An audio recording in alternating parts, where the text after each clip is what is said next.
Olá, eu sou o Celso Batista Inácio, da Universidade da Luz.org. Quero convidar você para fazer uma visita no meu canal do YouTube, www.youtube.com/Celso Batista Inácio. Nós estamos gravando uma sequência de vídeos, todos eles falando sobre a experiência humana e o processo de autoconhecimento, que é o desenvolvimento da consciência do Deus em si.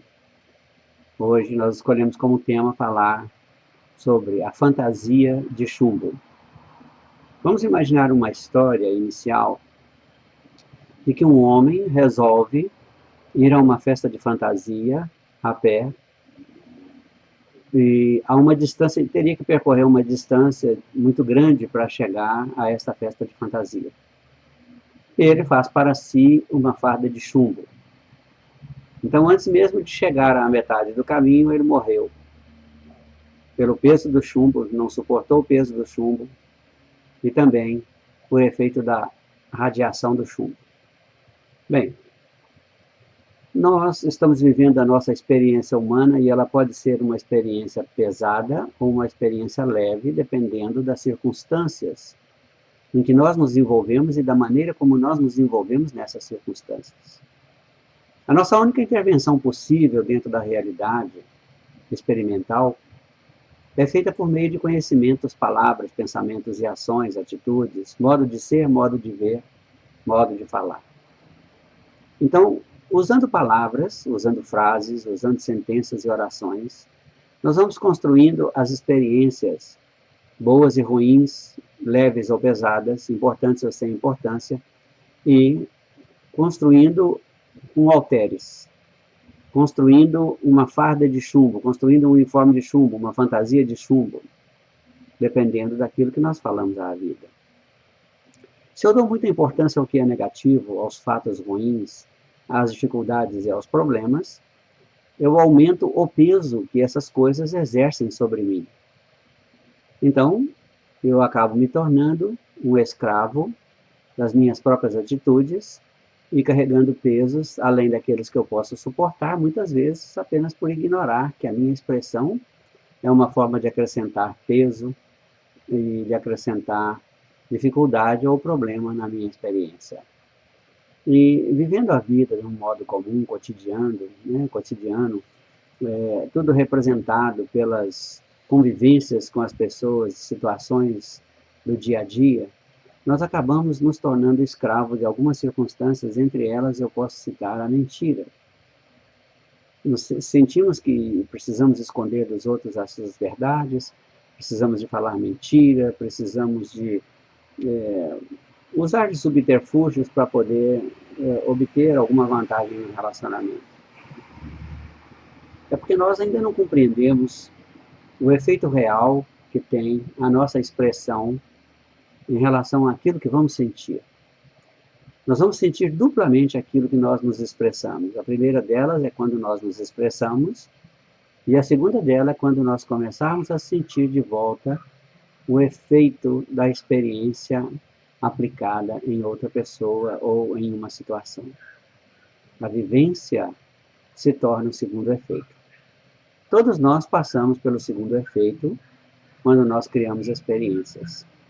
Então, escravos das ilusões e guardiões das mentiras, os homens acabam sofrendo pesadamente as dores produzidas pelo peso da própria fantasia que eles envergam como uniforme da experiência humana.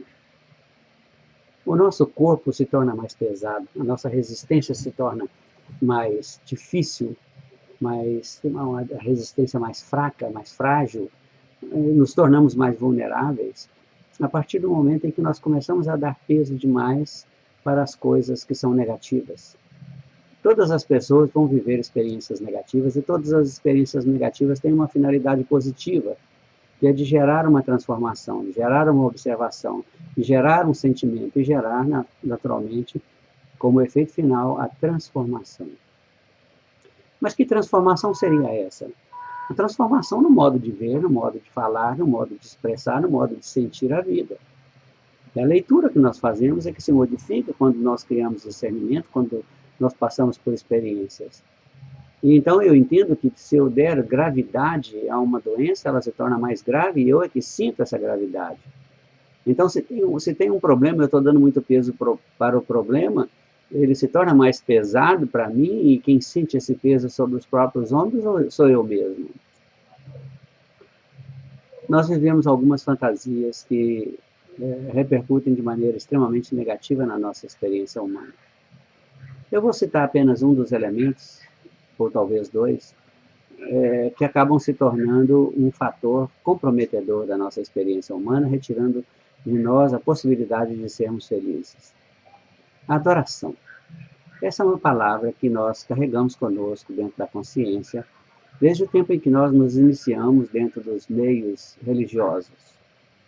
E a adoração tem um significado muito interessante, porque é uma representação, e não um fato em si, daquilo que eu tenho de estima pelo Cristo, por Buda, por Jesus, por Deus. Então, eu tenho a adoração como um elemento externo, é como se eu estivesse expressando uma gratidão, é como se eu estivesse expressando o meu contentamento, com a certa circunstância que deveria ser uma circunstância transformadora. Então, eu fico na teoria e na adoração do personagem que trouxe aquela circunstância.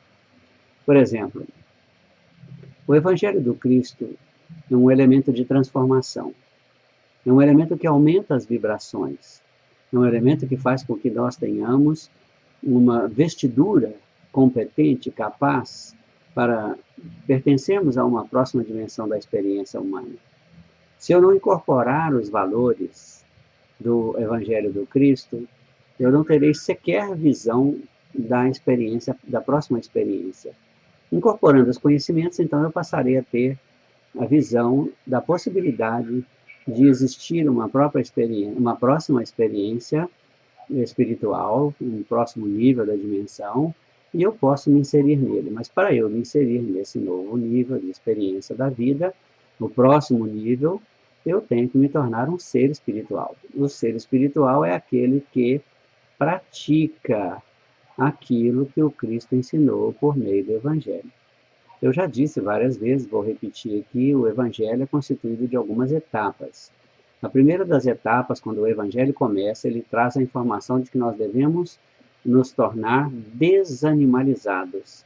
Ou seja, nós precisamos de superar a nossa animalidade para entrar fortemente na nossa humanidade real e total e depois conseguir a sua plenitude. Essa é uma etapa. Para eu conseguir, então, ir para uma terceira etapa, que seria a consciência de eu ser um espírito. Então, com o conhecimento do Evangelho, eu construo as condições para receber as informações, acatá-las, acolhê-las e elas fazerem sentido para mim de que eu sou um ser espiritual, eu sou um espírito. Então, eu quero reprisar apenas as condições que nos retiram da animalidade. Para eu deixar de ser um ser animal e ser um ser realmente humano, humanizado, é preciso que eu tenha alguns comportamentos modificados.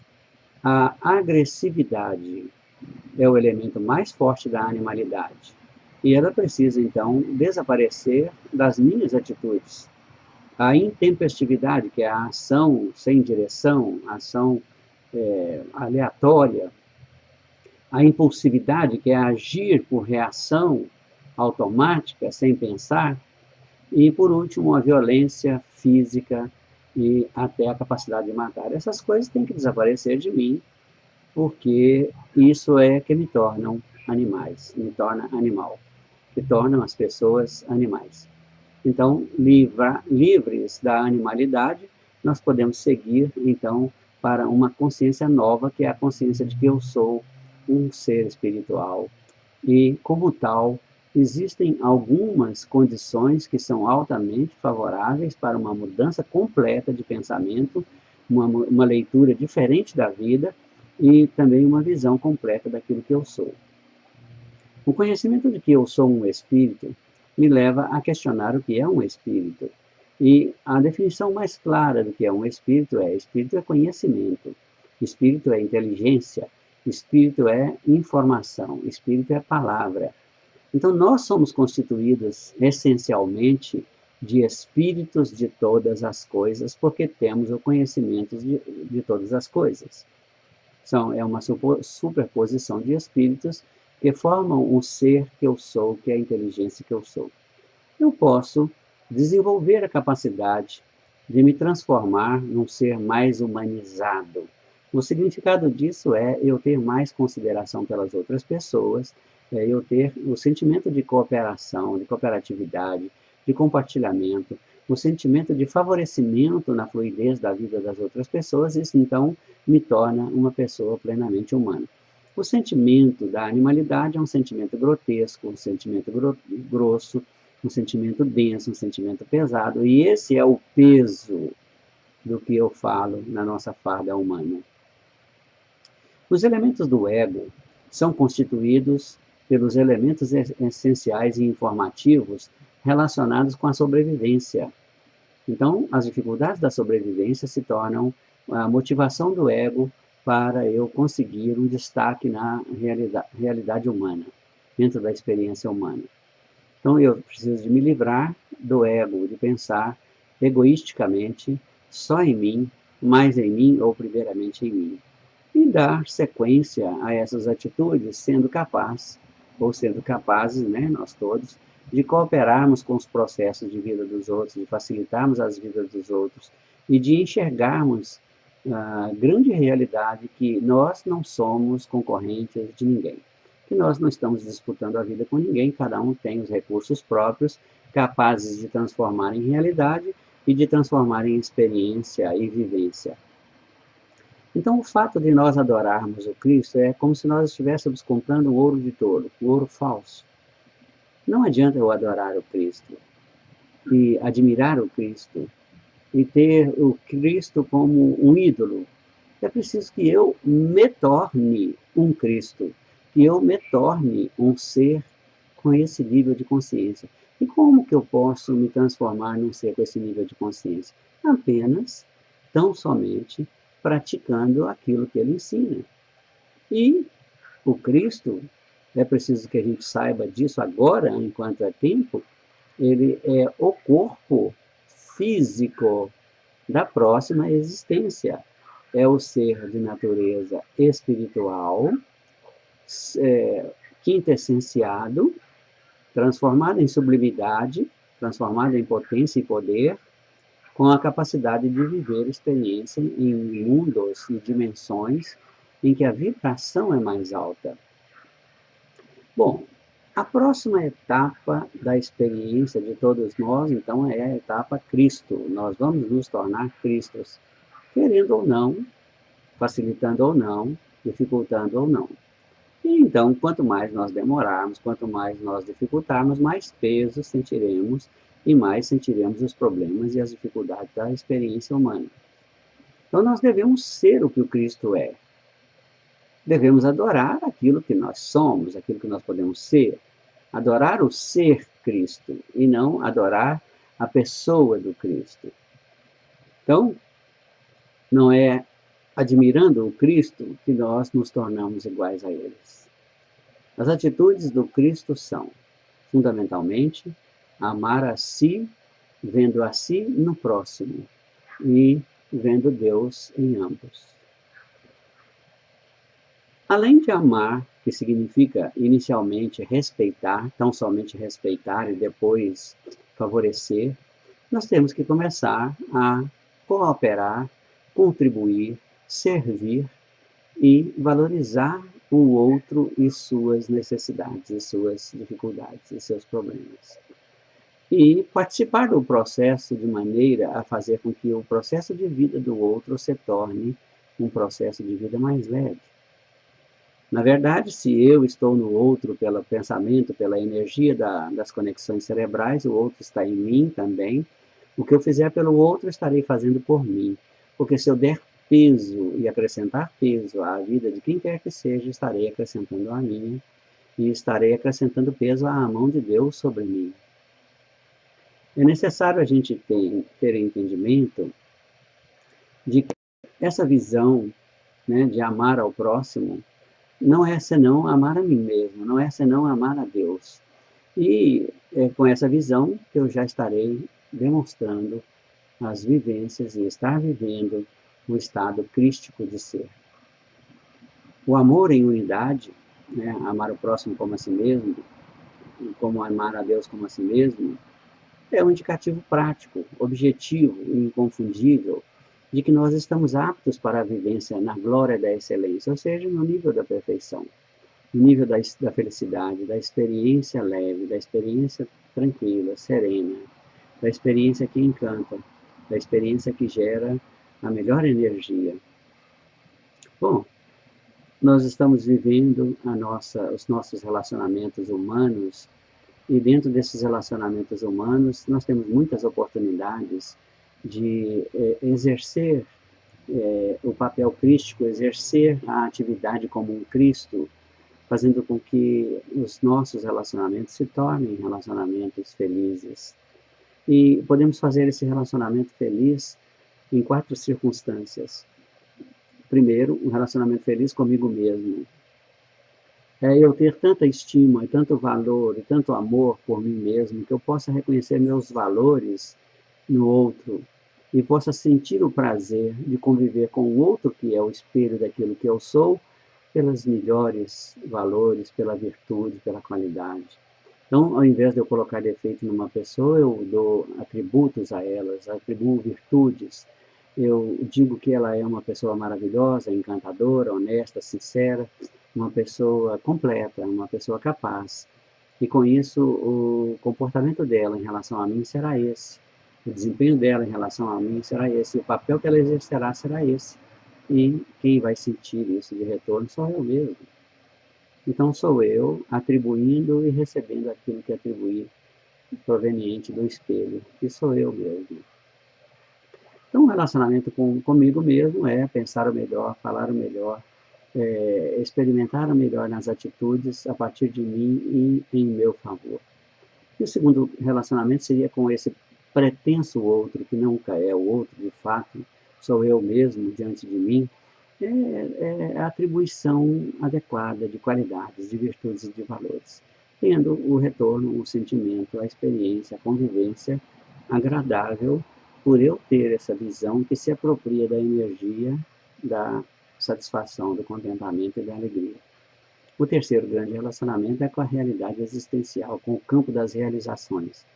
Eu vim à experiência humana para realizar as coisas e, por meio da realização das coisas, mudar o meu espírito, o meu estado de espírito, a minha consciência daquilo que eu sou, para recuperar a condição da permanência da minha divindade como um estado de espírito total, único e permanente em mim.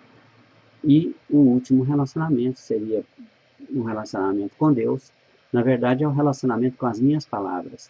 É como eu falo da vida, é como eu falo das pessoas, é como eu falo da realidade, é como eu falo da experiência global de realizador que eu tenho aqui na universidade chamada Terra. Bem, se eu estiver com esse conhecimento vivo dentro de mim, é necessário que eu reconheça que há uma hierarquia de papéis. Os relacionamentos obedecem a uma hierarquia de intimidade dentro dos papéis. E cada uma das pessoas, naquele papel que estiver, tem uma hierarquia para respeitar. Então, marido e mulher têm uma hierarquia para respeitar, uma hierarquia de relacionamentos. A mulher não pode se relacionar com todo mundo sexualmente, não pode o marido também fazer a mesma coisa. E então há uma hierarquia, há um respeito, há uma regra, uma lei que regula esses relacionamentos. Se eu respeitar essas regras, certamente eu vou obter satisfação daquele que é meu companheiro ou minha companheira, meu parceiro de vida, e que é naturalmente a parte mais importante de mim, que se expressa como minha mulher ou como meu marido. Se eu compreender isso, todos dois vão entrar em estado de fusão, ou de simbiose, ou de unidade, e vão ter o sentimento recíproco de satisfação. ou de satisfação recíproca. A simbiose, ela produz uma contribuição poderosa para que nós tenhamos o mesmo tipo de sentimento e que nós possamos, então, extrair de nós mesmos, a partir do outro, o que de melhor cada um de nós tem. Então, nós devemos o respeito pela amizade, o respeito pela hierarquia de pai e filho, de irmão com irmão, o zelo pela solidariedade para aquelas pessoas que fazem parte das nossas amizades, a cooperação com eles para que haja fluência da vida deles, tudo isso naturalmente, com o efeito interno daquilo que eu já disse antes, que nós todos somos conexões uns dentro dos outros. E não há uma experiência que eu crie com qualquer pessoa que seja, com quem quer que seja, que não reflita em mim. E eu vou ter sempre a resposta da vida como retribuição daquilo que eu mesmo mandei a ela, daquilo que eu enviei a ela. Pode ser com qualquer um dos interlocutores.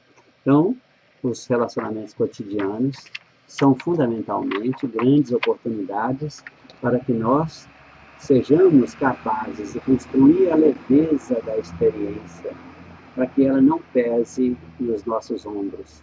Estamos vivendo uma fantasia? Sim, estamos. Mas quanto peso eu vou dar para a minha fantasia? Se der muito peso, será que eu vou aguentar a vida inteira? E se eu tirar o peso, será mais fácil de eu transportar essa minha fantasia até o final, até chegar ao meu destino? Então é isso, eu te convido a tornar leve a sua fantasia na experiência de relacionamento com as pessoas com quem você convive. Sei que isso será um benefício que vai gerar para você encantamento, satisfação, leveza, suavidade e doçura.